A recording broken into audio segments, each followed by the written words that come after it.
Hello, and welcome to part 4 of your Web of Natural Therapeutics tutorial series. In this part, we're going to focus on common threads of medicine through Unani Tib and traditional Jewish medicine, as well as medicine in Europe, the European Middle Ages and the Renaissance period. To tie this to our prior segments, we'll focus first on a herb that's used today as a common cooking herb, which is bay leaves. These leaves come from a tree in the laurel family and from the same genus as cinnamon, surprisingly. The flavor is quite different. In Greek medicine, bay leaves were used for pain and to induce sweating and to disperse heat.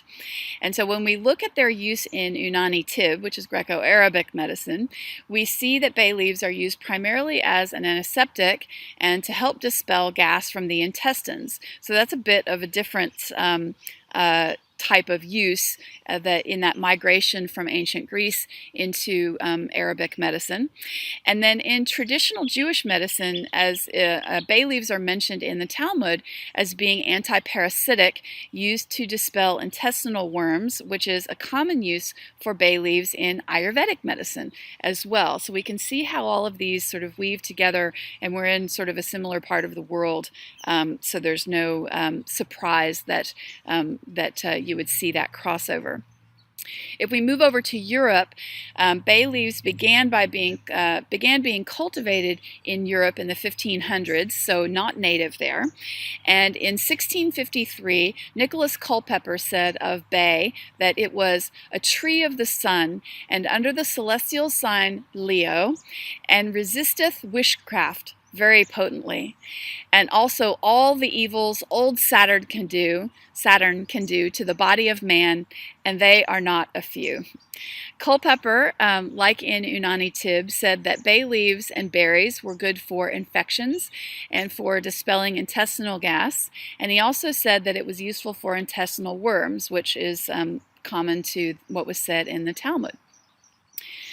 So if we take a look at foods now, we'll focus on the time around 1000 of the Common Era across Jewish, Middle Eastern, and European cultures, just so that we can define a specific time frame for comparison, because due to religious and political unrest across the area in the Middle Ages, people were more migratory and their diets would have changed with migration, as well as with blending of previously separated cultures. So amongst the different populations, which were Christian, Jewish, and Muslim at the time, the Muslim culture had the most developed cuisines, and meals amongst the wealthy in particular were generally accompanied by music, dancing, and reading of literature for a very complete culinary experience.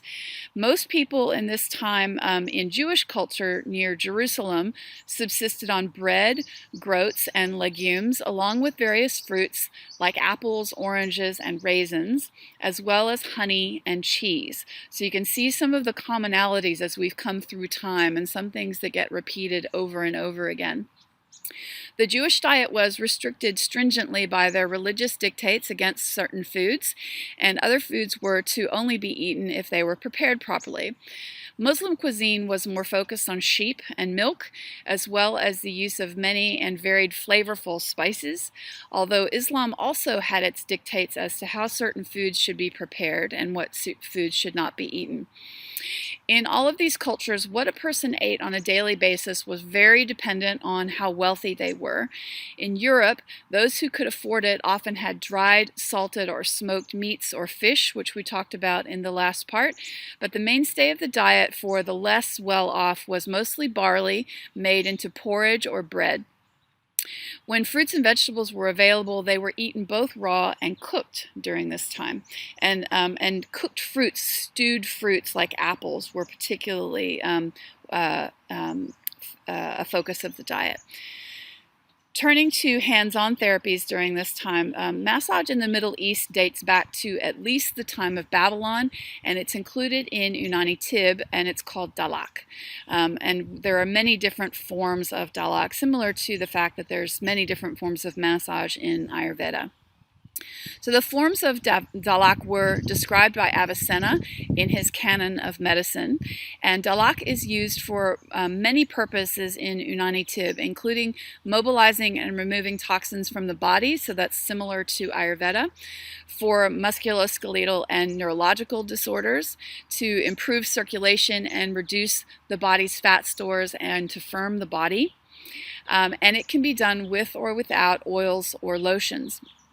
Turning to Jewish tradition in the Talmud as a source of traditional Jewish medicine, it discusses massage as a way to care for the body in general, along with things like exercise, sunlight, and other health supportive practices.